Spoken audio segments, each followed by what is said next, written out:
As you prepare your breakfast, think of others. Don't forget to feed the pigeons. As you conduct your wars, think of others. Don't forget those who want peace.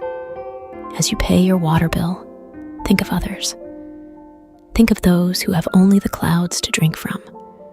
As you go home, your own home, think of others.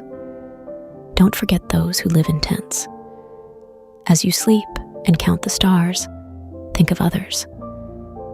There are people who have no place to sleep.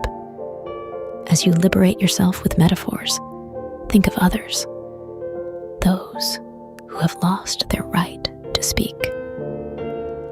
And as you think of distant others, think of yourself and say, I wish I were a candle in the darkness.